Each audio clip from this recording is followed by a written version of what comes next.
जितने भी आपने सवालात किए हैं मैं सबको रद्द करता हूँ। सुहेल ने कभी भी किसी को कोई धमकी नहीं दी है।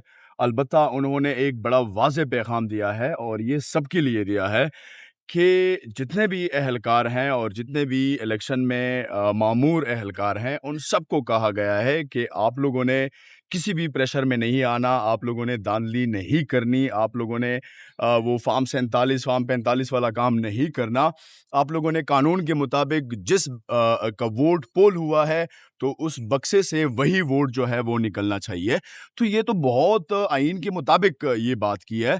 लेकिन मुझे अफ़सोस इस बात का हो रहा है कि इलेक्शन कमीशन के पास तो ना सो मोटो का इख्तियार है, ना किसी ने पिटीशन फ़ाइल की है और ना इस सिचुएशन में कानून में कोई ऐसा शिक मौजूद नहीं है कि इलेक्शन कमीशन जो है, वो बज़ाते खुद ऐसा नोटिस ले सके और उनको तलब कर सकें। दूसरी बात ये है कि अभी तक हमारे सामने ना सुहेल के खिलाफ कोई शोकॉज़ नोटिस आया है, ना वहाँ पर इलेक्शन जो है उसको रोका है। तो आज जो उसकी तलबी की गई है, वो भी एक व्हाट्सएप ग्रुप में एक मैसेज जो चल रहा है।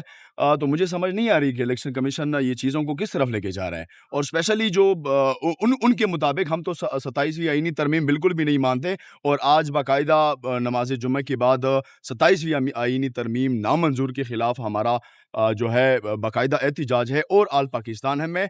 लेकिन उसके मुताबिक जो सुप्रीम कोर्ट के पास जो सो मोटो के इख्तियारात हैं, वो भी वापस ले लिए गए हैं। तो अब इलेक्शन कमीशन मुझे तो समझ नहीं आ रही कि वो किस हैसियत में आज उन्होंने तलबी की है। अच्छा, अगर जो आप कह रहे हैं व्हाट्सएप के ज़रिए इत्तला दिया है या नोटिस लिया है, तो फिर आप लोग यहाँ पे क्या कर रहे हैं? अली बुखारी साहब तो अंदर चले गए हैं, वो बहैसियत उनके वकील जो हैं, सुहेल अफरीदी के। बिल्कुल आप सही कह रहे हैं, हम भी आए हुए हैं, एडवोकेट जनरल साहब को भी हम कल हमने बुलाया हुआ था कि इससे पहले भी एक पेंडोरा बॉक्स खुला था और किसी ने पिटीशन फाइल की थी। जब हम यहाँ पे आए इलेक्शन कमीशन, तो वहाँ पे पता चला कि यहाँ पे ना कोई वो उज़ैर नामी बंदा है और ना ऐसी कोई पिटीशन फाइल हुई है। आज जब हम आए हैं, तो हम जो हकीकत है, हकीकत को अयां करने के लिए हम यहाँ पे आए हुए हैं कि आया अगर ऐसी सच लाइक कोई है, अगर कोई पिटीशन आई है, तो वो पिटीशन हमें दे दें। अगर शोकाज़ नोटिस है, तो शोकाज़ नोटिस का हम रिप्लाई जमा कर लेंगे। जो भी है, तो वो अब इलेक्शन कमीशन से हम इंशाल्लाह लेंगे और तमाम फिर और ऑल पाकिस्तान को हम वो सामने रखेंगे कि इलेक्शन कमीशन ने क्या गुल खिलाए हैं। अच्छा, जो उन्होंने वहाँ पे तकरीर की, उसका जो कंटेंट है, उसके जवाब बनाकर यहाँ पे तलब किया गया, धमकी अमेज़ रवैया अपनाया गया है।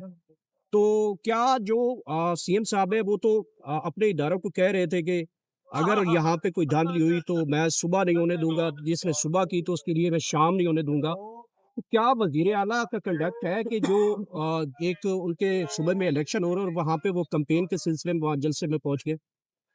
जी, ये आपने मैं तो समझ नहीं आ रही कि ये सवाल आपने कैसा किया या वो कौन-सा कंटेंट्स था जो उसने धमकी दी है।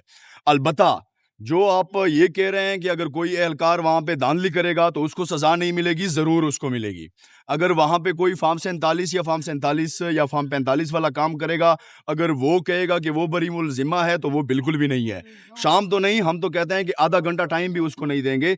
अगर कोई ऐसा सच लाइक काम करेगा या धांधली करेगा या इलेक्शन कमीशन की वो जैसे आप लोगों को पता है कि 6 से उन्होंने 9 बनाया है और 9 से उन्होंने 6 बनाया था, तो वो चीज़ें बिल्कुल भी नहीं होंगी। अगर इलेक्शन कमीशन जिस बुनियाद पे बना है, तो उस बुनियाद के मुताबिक ही सुहेल अफरीदी ने जो है तमाम तर एहलकारों को ये कहा है कि कोई भी बंदा जो है वो धांधली में मुलविस नहीं होगा। अगर कोई होगा, तो इंशाल्लाह वो ना सुबह देखेगा और ना रात और ये हमारा बाकायदा ये लिख लें और ये नोट कर लें, इलेक्शन कमीशन भी ये नोट कर लें कि हमने हमने आज़ाद पाकिस्तान बनाना है।